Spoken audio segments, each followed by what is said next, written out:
Um grande abraço, uma saudação fraterna a todas e a todos os internautas. Nós estamos começando mais uma live aqui do Mídia Livre e já aproveito o momento em que estamos iniciando essa live para agradecer aos milhões de internautas que participam conosco e que participam também do canal do YouTube, e peço para continuarem a compartilhar, a curtir e a comentar, porque serve para espalhar as nossas ideias mundo afora. E também agradeço a Casa Vermelha, que é um espaço cultural, político do vereador Guilherme Sampaio, do Partido dos Trabalhadores, que cede esse espaço para esse trabalho que nós fazemos aqui. Estamos recebendo o candidato a governador pelo estado do Ceará, do PCO, que é o Micaelton Carantino. Para nós é um prazer, uma alegria, Micael, recebê-lo aqui.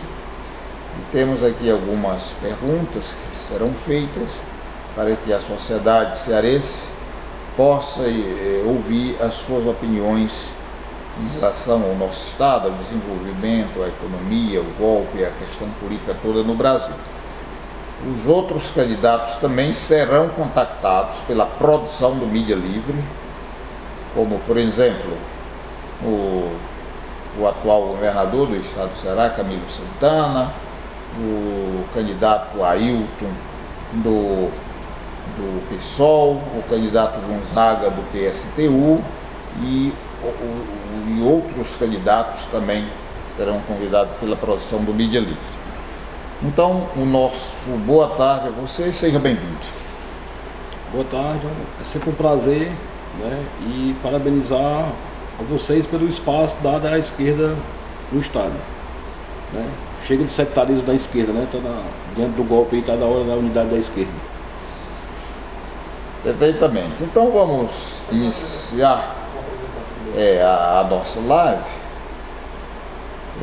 com uma apresentação sua, para que a sociedade cearense, principalmente a classe trabalhadora, a classe estudantil do nosso estado e toda a sociedade possa saber quem é o Micaelton Carantino. Antes de tudo, eu pertenço à maior classe que tem, né, que é a classe trabalhadora. Sou professor do estado, professor de matemática, sou diretor do sindicato APO, nasci no interior, na cidade de Oroz, e já moro em Fortaleza há 20 anos. Muito bem. Então, Micael, eu queria inicialmente fazer uma reflexão com você em relação ao golpe de Estado que foi feito a partir do parlamento e também do judiciário brasileiro. E esse golpe começou primeiro com o impeachment da presidenta Dilma, sem nenhuma prova e sem nenhum objeto legal para o golpe. Então eu lhe pergunto, por que o golpe não foi somente a saída, ou seja, o impeachment da presidenta Dilma? Com a crise do capitalismo internacional, eles precisavam saquear outros países, né? E aconteceu o golpe em vários países. O golpe pode ser dado até pelas eleições, como a gente viu na Argentina. No caso do Brasil, o golpe tentaram dar o golpe via Aécio Neves, não conseguiram.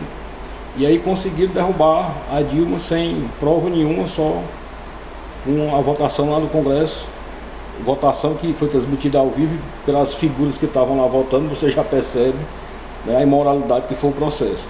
E o golpe não só é a retirada da Dilma, né? A retirada da Dilma, que muita gente confunde, ela não é um golpe em si, ela é uma parte do golpe, né? A Dilma era um empecilho para que o golpe tivesse sucesso.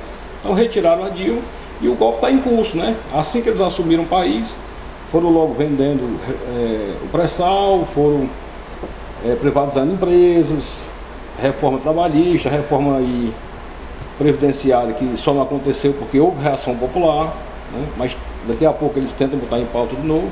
Então o golpe é tudo isso, o golpe vem para saquear o país. Quer dizer, ele além de ter a retirada da presidenta Dilma de forma abrupta, ele tem passos seguintes, não é? Você falou aí em pré-sal, da venda do pré-sal, que é uma riqueza imensa aqui no território nacional. Então eu perguntaria em relação a isso. A entrega do pré-sal aos estrangeiros, ele destrói ou pelo menos gera um problema para a nossa soberania, em sua opinião? Como você vê essa questão? É uma riqueza nacional, né? O petróleo, eu lembro na época ainda que a Dilma estava na presidência, a esquerda pequeno burguesa dizia que petróleo dava prejuízo, boa parte da direita também, e conseguiram enganar alguém dizendo que petróleo dá prejuízo. Um absurdo, mas conseguiram enganar algumas pessoas. O petróleo, você vê aí, o pessoal faz guerra, invade países, Síria, Líbia, o Iraque, né? Morre gente por conta do petróleo. E aqui no Brasil foi fácil, né? Chegaram aqui, levaram nosso petróleo, todo mundo olhando, assistindo, nossos políticos aí entregando, votando a favor, e levaram uma riqueza que ainda no governo da Dilma estava destinado o lucro dela exatamente para a saúde e educação. Então, o Brasil perdeu uma grande fonte de investimento para a saúde e educação ao entregar o petróleo praticamente de graça. E num país que a saúde é um problema, né? A maioria dos estados brasileiros tem máxima dificuldade para garantir essa saúde de qualidade para todo mundo. E no caso do pré-sal, explicando, acho que a grande maioria sabe, o pré-sal é um grande posto de petróleo que foi descoberto pela Petrobras, do governo do presidente Lula, e que é uma jazida maior do que o estado de Sergipe. São muitos bilhões de reais.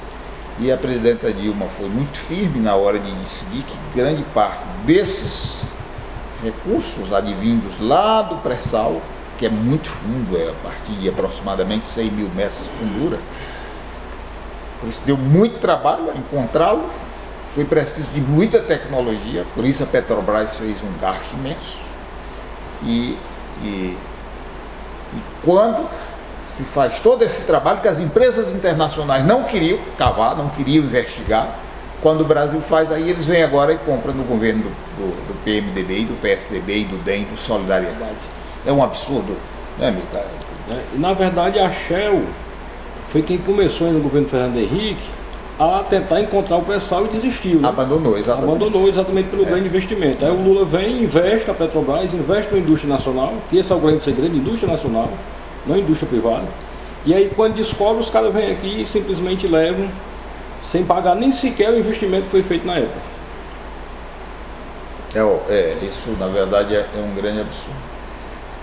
E em relação à educação, já que você é candidato ao governo e é professor, portanto o compromisso com a educação deve ser muito significativo. Como você vê essa questão da educação, o que o Estado fazer para melhorar ainda mais a educação? E nesse gancho em que se fala da perda de muito recurso advinda do pré-sal, que para a educação, agora com a perda disso, como fazer para tentar pelo menos atenuar o problema? Primeiro que na discussão estadual a gente tem que lembrar que a educação ela é um financiamento federal, né? O Estado nenhum consegue manter a educação que tem hoje sozinho. E aí a gente vai falar mais à frente de Fundeb e Fundef, que são os fundos que sustentam a educação, né? Acho bonito o pessoal da direita, as cadelas do fascismo, dizer que é para privatizar tudo, né? E adoram usar os Estados Unidos como exemplo. E esquece que nos Estados Unidos 100% das escolas são públicas. Porque no Brasil 100% das escolas não podem ser públicas também?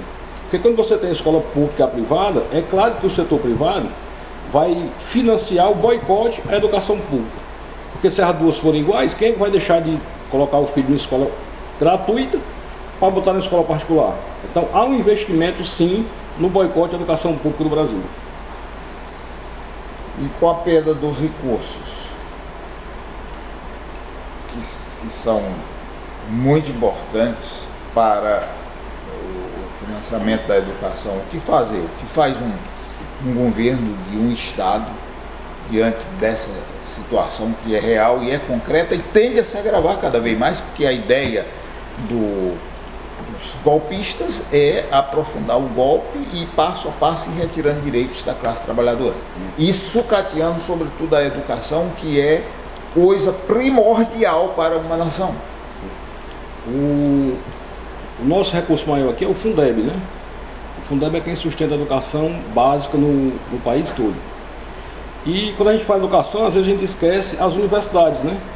Que na tese aí da extrema-direita é privatizar todas as universidades, quando na verdade deveria ser o inverso, né? Um país que não investe em educação, ele não vai se desenvolver nunca. E a educação não é só a educação básica, é a educação superior também. Então a luta tem que ser para 100% da rede pública na educação básica e também na superior. E sem limite de vagas. Tem que ter vaga para todo mundo, não pode ser uma coisa mínima. Tem que ampliar o número de vagas também no ensino superior. E o Fundeb, para quem não sabe, em 2020 ele deixa de existir. E o que virá depois dele? Com esse Congresso, com o governo golpista, né? O próprio Fundeb atual, ele já não é suficiente para o que é necessário. Em 2020 ele acaba. O que será depois de 2020 para a educação básica? Sem fundo nenhum. O Fundeb, ele é um recurso para que nível de educação? Pronto. O Fundeb. O Fundeb, ele é educação básica, até o 3º ano do ensino médio. Ele veio em substituição ao Fundef. É o antigo Fundef. O antigo Fundef, que era só para o ensino fundamental, que no governo do Fernando Henrique do PSDB, nunca mandou para o Nordeste o valor correto. É tanto que agora os municípios, inclusive o estado do Ceará, para você ter uma ideia, tem uma verba indenizatória da época, no valor de 1,8 bilhões, que era para ter recebido na época do Fundef, e não recebeu. Esse recurso está para chegar esse ano ou no próximo aqui no Ceará, dos quais 60% deles é para pagar professor, e 40% é para investir na educação como um todo. E o Fundef financia? O Fundef já não existe mais. O Fundeb substituiu o Fundef. Não existe. Não existe mais. Nós temos apenas o Fundeb. Que acaba em 2020. Certo.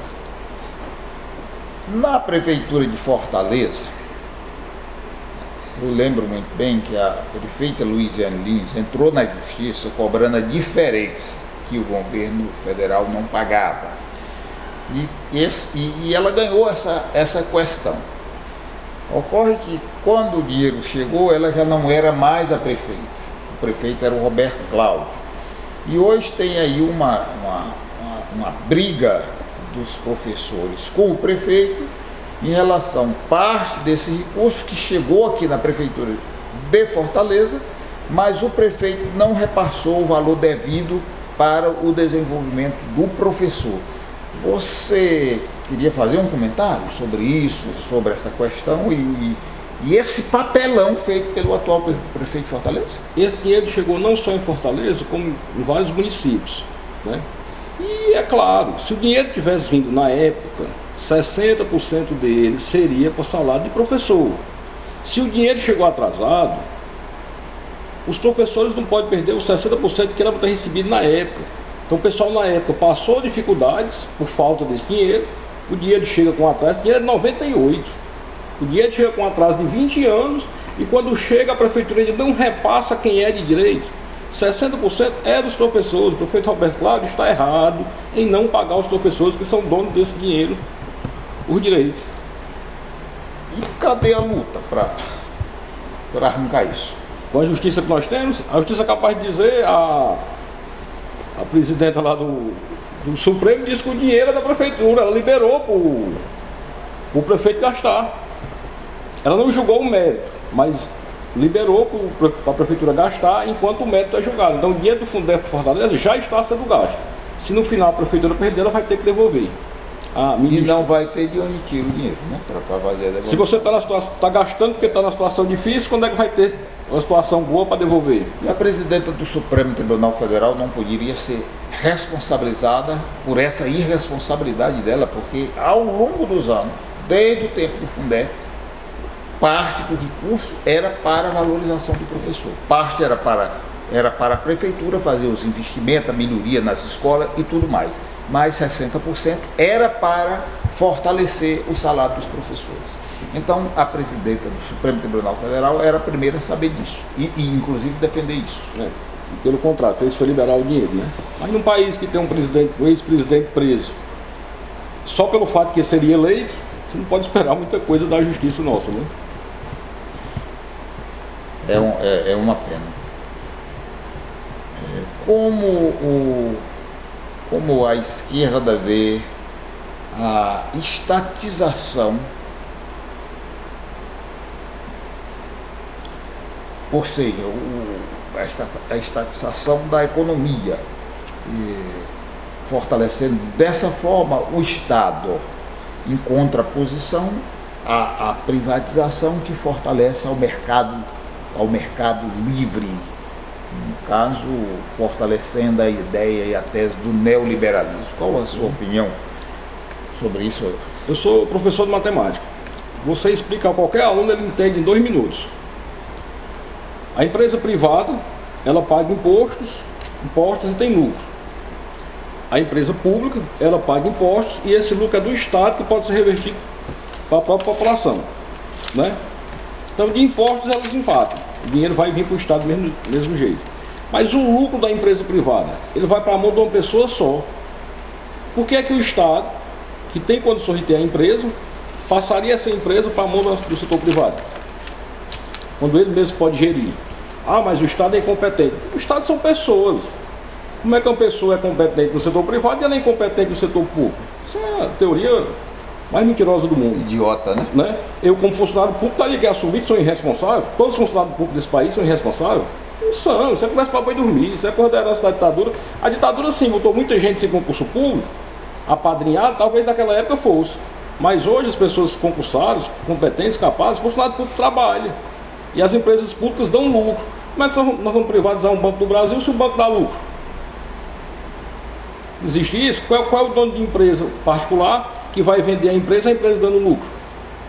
A não ser que seja burro. E não são. E se desse prejuízo, ele não comprava. É evidente. Né? Considera explicada a questão? Acho que sim. Tá bem. Me diga uma coisa, mas ainda nesse sentido, você não acha, Cailton, que falta um pouco de consciência no seio da sociedade brasileira para entender um pouco isso, e a escola não teria um papel fundamental em fazer esse diálogo? Qual a sua opinião sobre essa questão? Que não é culpa, as pessoas não têm culpa de ser ignorantes, né? Não podemos culpar elas por isso.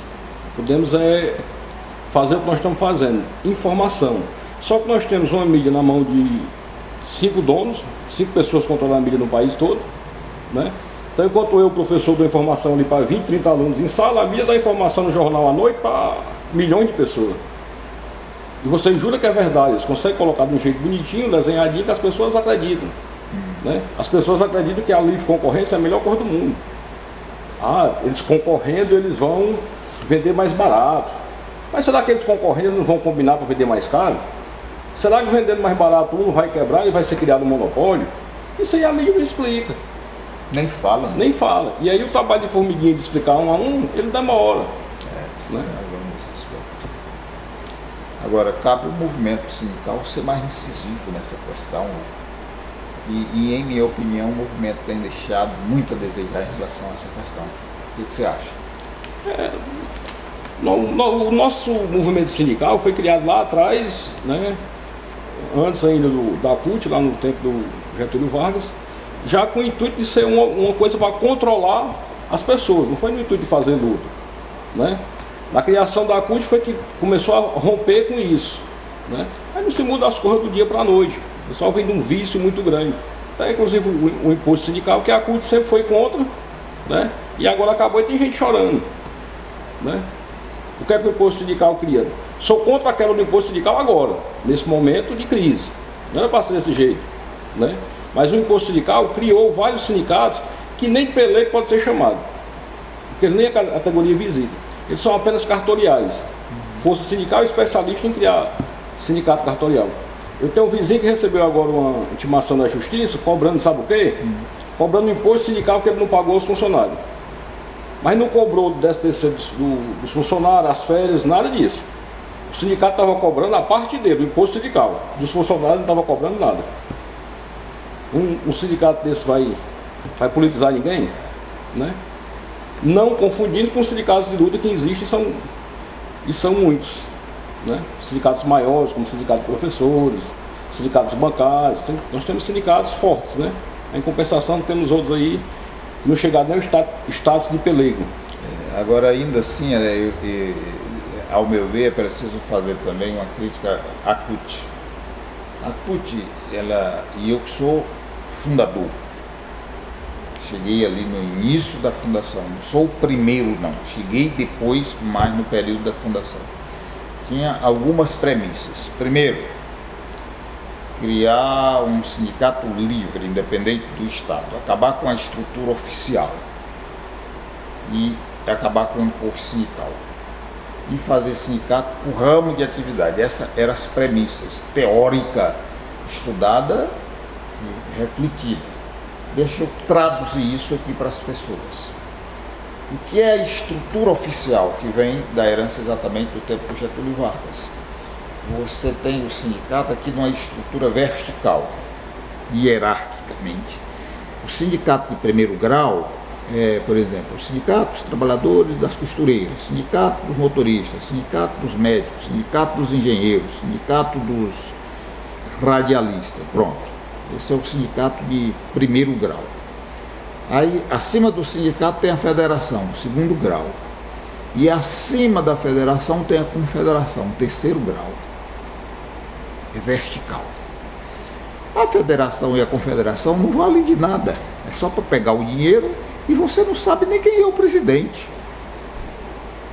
O que vale mesmo é o sindicato de base, que é o que está bem aqui, o sindicato das costureiras. Todo dia tem que ir lá no sindicato, na fábrica da costureira, na fábrica da castanheira, na fábrica, lá na loja do comércio. Então, qual era a grande ideia? Você tinha esse sindicato de base e você tinha a Central Única dos Trabalhadores. Estava acima, numa estrutura paralela, sem ser oficial, sem depender do Estado. O que foi feito? A CUT hoje é oficial. Está registrada no Ministério do Trabalho. Não acabou com federação nem com confederação, não fez formação com ninguém, não fez uma grande estrutura para fazer filiação, e depois de tanto tempo que pregava o fim do imposto sindical, ficou hoje sem recurso o movimento sindical, porque não tem um imposto sindical e não tem filiado. Então, se não fizer uma reflexão sobre isso, não caminha para lugar nenhum. A sorte foi os sindicatos dos servidores que nunca cobraram imposto sindical e vivem das filiações. Pelo menos, né? Salvou o servidor. Né? Se não fosse o sindicato dos servidores, a queda do imposto sindical teria sido ainda pior. Sabendo que tem uma realidade muito grande, porque o servidor ele tem estabilidade. E o trabalhador que não é servidor público, é da iniciativa privada, não tem estabilidade, por isso o trabalho tem que ser feito bem grande, porque tem até medo de se filiar e de ser demitido.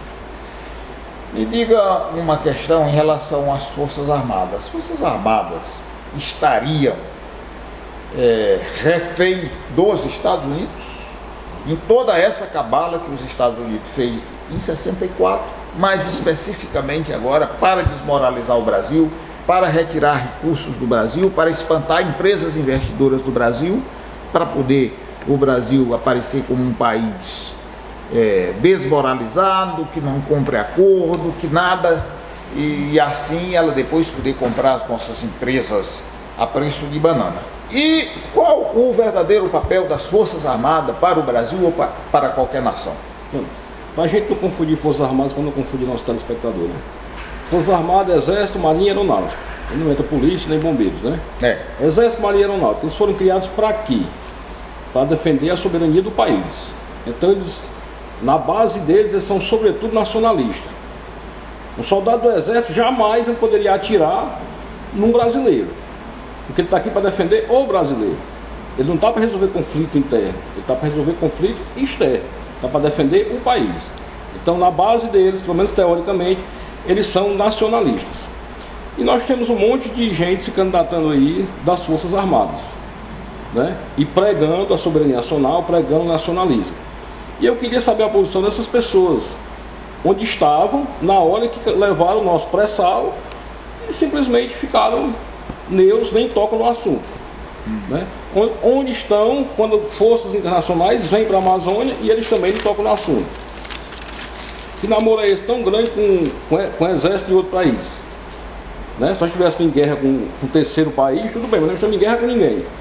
Então, que ligação tão forte é essa da nossa Força Armada com as Forças Armadas americanas? Nossa Força Armada tem que ser nacionalista, tem que defender o país.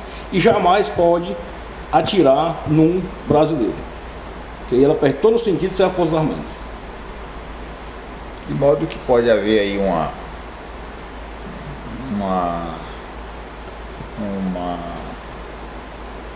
relação meio que promíscua em relação a essa agressão dos Estados Unidos às nações? Não se pode descartar, né? O Lava Jato foi um movimento que parece que teve o grande objetivo de desmoralizar a esquerda e, nesse sentido, criando bases para o impeachment, prisões sem provas e tudo mais. E assim favorecer ao grande capital internacional e também o capital nacional. Haja vista que assim que tiraram a presidenta Dilma da presidência da República, imediatamente a primeira coisa que fizeram foi a reforma trabalhista, depois arquitetaram a reforma da Previdência, que deve ser votada no começo de janeiro, no começo do ano que vem, 2019, o congelamento de todos os recursos para investimentos por um período de 20 anos e também a venda de nossas empresas. Não é verdade? Então, esse Lava Jato é uma farsa, ele tem o braço dos Estados Unidos e, além do que eu já disse aqui, teria também o Lava Jato o papel de desmoralizar, inclusive, algumas grandes empresas brasileiras, como é no caso, para não deixar nenhuma dúvida para o nosso internauta, dessa grande construtora brasileira que fazia obra em vários países do mundo e até concorrendo com os Estados Unidos e tomando, em muitos casos, a preferência que países por aí tinham em relação aos Estados Unidos. Então, há um movimento nesse sentido? Você imagina o capital internacional, para ficar mais claro para todo mundo, como as mercearias da esquina. Você mora num bairro e tem duas mercearias que concorrem uma com a outra. As empresas nacionais, as empresas brasileiras, elas começaram a concorrer com as empresas internacionais. Por quê? Em 2002, quando o Lula entrou, ele começou a investir dinheiro nas empresas nacionais, para que elas tivessem força para concorrer com as internacionais. Né? E, como toda concorrência, isso incomoda, porque se o Brasil está crescendo, alguém está perdendo espaço. E ao perder esse espaço, e aí era aquela história dos países emergentes, né? Brasil, China, Rússia, que estavam cada vez mais ganhando os outros mercados. Inclusive no BRICS, fazendo troca de mercados, né? Porque o Brasil produzia melhor, vendia para a Rússia vendia para o Brasil e assim ia. É lógico que isso aí, a quem estava se sentindo incomodado, né, tentou reagir. Se fosse um mundo perfeito, as pessoas se respeitassem, né, eles iam tentar baixar os preços, iam tentar fazer um serviço melhor, mas na prática não acontece isso. Na prática, o que eles fizeram? Eles vieram sabotar as empresas nacionais. O objetivo maior da Lava Jato não foi desmoralizar a esquerda, Foi a esquerda, porque o governo do Brasil na época era a esquerda, mas se fosse um governo de direita ou extrema direita, seria desmoralizado também. Que o objetivo era destruir a indústria nacional. Como o objetivo da Lava Jato é destruir o país como um todo. É uma concorrência entre países, onde os países imperialistas estão financiando a Lava Jato no Brasil para destruir este país. As pessoas da Lava Jato deviam ser julgadas como traidores da nação. Isso é o que são. Você é professor de matemática mesmo, porque é sucinto em todas as questões. Me diga uma coisa, porque a burguesia nacional fez o que fez no sentido de prender o presidente Lula? Até dentro do contexto isso já estaria respondido, mas de forma um pouco clara e didática para que o internauta, todos e todas que estão aí nos escutando, e eu já peço uma vez mais, por favor, para compartilhar, para curtir, para comentar. E nosso grande agradecimento a todos vocês, porque na verdade não são milhares, são milhões de pessoas que têm nos acompanhado ao longo desse nosso trabalho aqui realizado. E nós agradecemos imensamente, assim como também agradeço aqui a Casa Vermelha por esse espaço que é nos cedido de forma voluntária para que a gente realize esse trabalho. Então fala aí um pouco de forma mais didática em relação ao porquê da prisão do presidente Lula da Silva. Vou fazer um parênteses da burguesia nacional. É meio contraditório, né? A burguesia nacional, que é quem mais tem a perder, é quem está ajudando a burguesia internacional a destruir o país. Não sei se por falta de inteligência ou por falta de coragem, ou as duas coisas juntas, né? A burguesia nacional, que também está sendo prejudicada, está ajudando a outra. E aí, por que prender Lula? Porque Lula representa exatamente quem tem forças para reagir a isso. Quem tem força para reagir a tudo isso é a classe trabalhadora. Mas a classe trabalhadora, ela sempre procura alguém que a represente, que ela confie. E quando você procura alguém que você confie, você não vai acreditar muito no novo. Porque o novo é uma incógnita. O cara chega aí e já viu o Collor, né? Era o novo, caçador de Marajá, e deu no que deu. Então as pessoas procuram, antes de procurar o novo, ela procura alguém no seu passado a quem ela confia.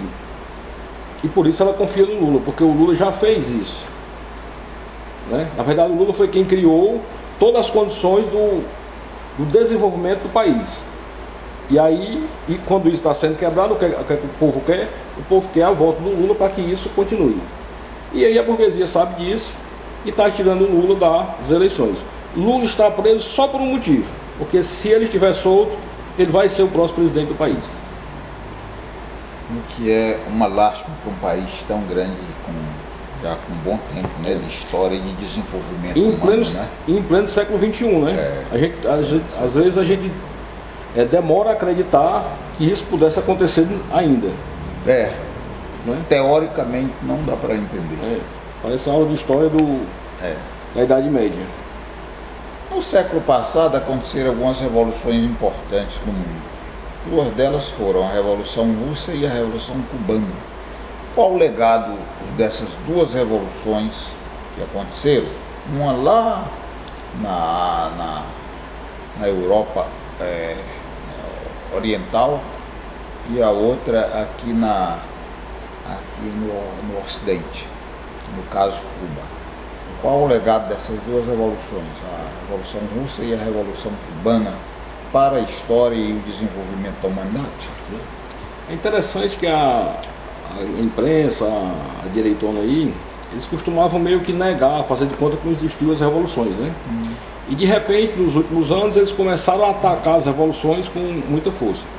E você já viu demais nas redes sociais a comparar os países socialistas com os países capitalistas. E esquece uma coisa, o cara quer comparar Cuba com os Estados Unidos para dizer que o capitalismo deu certo e o socialismo não deu. E essa comparação é totalmente esdrúxula.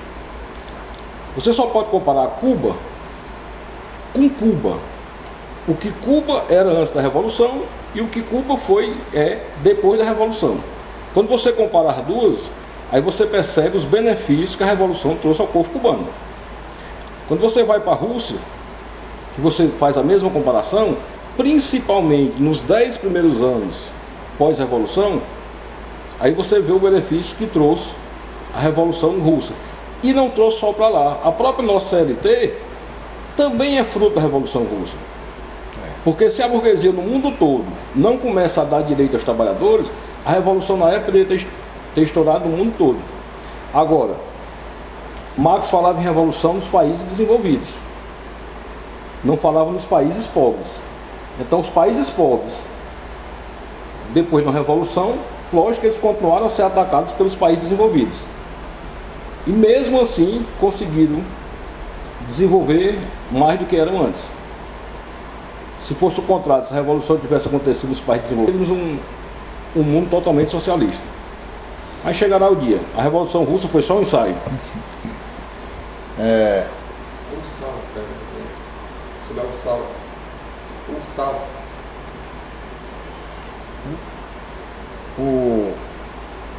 Você já fez aí de forma que resumida essa questão da revolução, do legado. Eu queria pegar um ponto, que foi o que você falou, a CLT. E eu tenho dito isso, inclusive escrevi já alguns artigos sobre isso. A CLT é a consolidação das leis do trabalho. A CLT foi elaborada nos Estados Unidos, para todos os países da América do Sul e também do Caribe. Por quê, internauta? Porque a Rússia se desenvolveu muito mesmo, do ponto de vista de direitos sociais. Aí tem que ler, tem que ouvir filme, debates, para poder saber. Não dá para saber do nada, porque por telepatia é meio difícil. Eu ainda não sei como é que desenvolveu isso não. Se eu souber eu vou atrás, mas eu sei até agora é a leitura, é a busca, é a investigação científica para descobrir. Então o que é que os Estados Unidos, lá num grande consenso desenvolvido nos Estados Unidos, eles disseram o seguinte: se antes da Revolução Russa, a jornada de trabalho nos países, inclusive no Brasil, era 10, 12 horas. Ninguém tinha férias, ninguém tinha 13º salário, ninguém tinha carteira assinada. Aí o que é que os Estados Unidos viu? Rapaz, se a coisa continuar assim, aí todo mundo vê o exemplo da Rússia, que conquistou todos esses direitos importantes. E se aqui continuar atrasado dessa forma, explorando os trabalhadores dessa forma, é claro que vai haver revolta desses trabalhadores. Por isso, os Estados Unidos mesmo elaborou o texto básico e mandou e obrigou que todos esses países fizessem aquele conjunto de leis que foram feitas para proteger a classe trabalhadora da exploração dos patrões. Aí agora vem como não tem mais a Revolução Russa, como não tem mais aquela grande busca por direitos, aí vem o governo atual e tira, né, as leis importantes que protegiam a classe trabalhadora. Então eu queria só comentar essa questão que você abordou. O aborto e a liberação das drogas. Qual a sua opinião em relação a esses dois temas que são muito polêmicos, mas que todavia estão em discussão, né? As sociedades do mundo todos estão discutindo essas duas questões. As coisas têm que ser tratadas de uma forma prática, não a gente escondendo que elas existem. O aborto existe. Pessoas nesse país, em vários países, mulheres morrem por prática de aborto. Então a gente não está falando de uma coisa que não existe, ela existe. E se ela existe, qual solução nós vamos ter que tomar, né? Mulheres morrem todo dia por conta do aborto clandestino, né? E aí, por que não essas mesmas mulheres não terem o direito de abortar, né? A gente não está pedindo para as pessoas abortarem, mas elas já estão abortando, é um fato.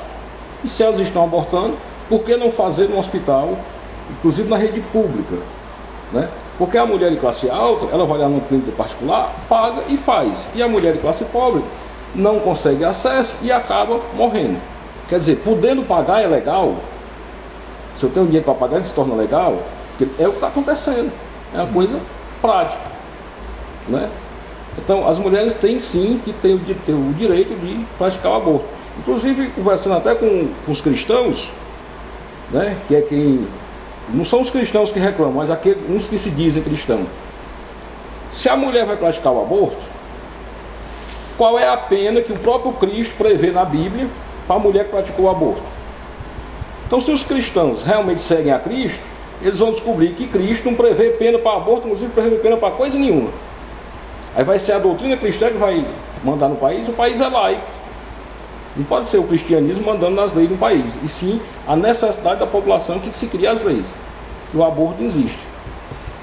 E além do mais, no fundo do fundo, ninguém é a favor de aborto, eu pelo menos não sou. Acho que nem a mulher que faz. Nem a mulher que faz. O que se diz é o seguinte, necessidade. É que ele deixa de ser crime. Eu vou lhe contar uma história. Em Cuba, o aborto abortar não é crime. Sabe que é o país que menos faz aborto no mundo. Por quê? Porque tem uma rede de postos, de hospitais e de orientadores explicando o que é o aborto, quais as consequências de um aborto, que forma pode evitar a gravidez, mas entretanto, se por um descuido a pessoa engravidar e quiser fazer o aborto, ela faz legalmente sem ser uma criminosa. O Brasil não é legal, ele é crime, entretanto todo mundo faz todo dia à torta e à direita. Eu conversei com uma pessoa de um posto de saúde, como eu sou radialista e eu tenho por lei, sou obrigado a guardar, por exemplo, a fonte, a resguardar a fonte. Essa pessoa me disse, olha, vou lhe dizer a realidade aqui, nesse posto, nessa região, o índice de aborto é esse aqui. Mas quando é que a gente sabe? São meninas de menores meninas de menor, que fazem o aborto e fazem mal feito, arranca na marra, ou então toma remédio, que o maior problema é tomar a droga comprada nas farmácias para abortar, ficam doentes, aí corre para o posto de saúde com a doença, e a gente vai ter que tratar. E às vezes o custo é até maior do que fazer o aborto. E mais danoso, né? E se tivesse um trabalho, não fosse crime, tivesse um trabalho de conscientização para não fazer o aborto, as formas de evitar a gravidez, mas se fosse preciso fazer de forma legal e não às escondidas. Quer dizer, a pessoa vai fazer um aborto, não vai como cidadão, vai como um rato, como um criminoso. Né? Vai como um rato, eu digo, escondido. E como um criminoso, porque a lei diz que é crime, mas nunca ninguém foi preso por isso. E o aborto acontecendo todo dia.